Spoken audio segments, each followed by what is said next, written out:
And to this we have added, a dimension of future anticipation, a dimension of regret, a dimension of how do I make choices, and so forth and so on. There is not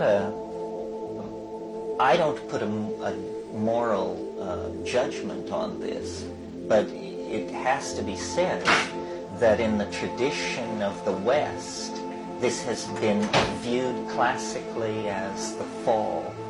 This is the fall into names instead of realities, into constructs of reality rather than reality itself.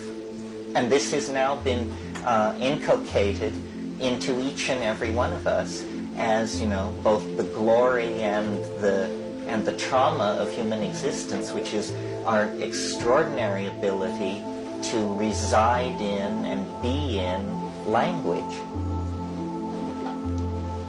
So, for instance, I've made this example before. A child lying in a crib and a hummingbird comes into the room and the child is ecstatic because this shimmering iridescence of movement and sound and attention, it's just wonderful. I mean, it is an instantaneous miracle when placed against the background of the dull wallpaper of the nursery and so forth.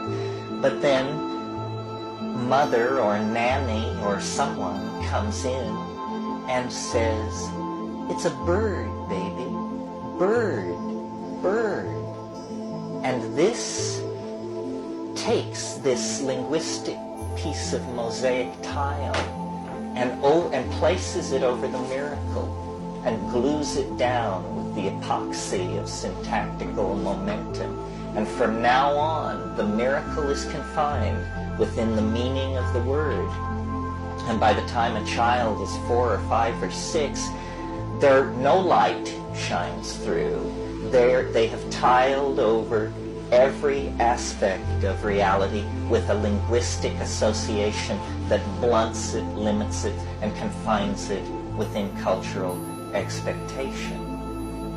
But this doesn't mean that this world of signification is not outside, still existent, beyond the horizons, the foreshortened horizons of a culturally validated language.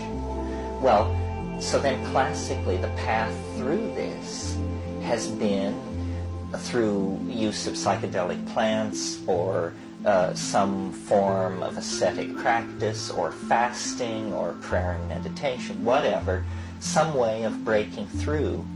And it is literally presented as a breaking through, a penetration to another level, that culture is an imprisoning bubble of interlocking assumptions that are like a collective hallucination. I mean, I hate to say it because it's a recursive metaphor, but culture is like a delusion of some sort, because it isn't true, of course. It isn't true if you're a Witoto. It isn't true that you came from the piss of the anaconda god when he had to get out of his canoe at the first waterfall. That's not really true, but that's your cultural myth and you live inside it. Our cultural myths, that the world is made of things called mu mesons and antiprotons, is of course not true either. But it's a linguistic construct that we culturally validate and live inside.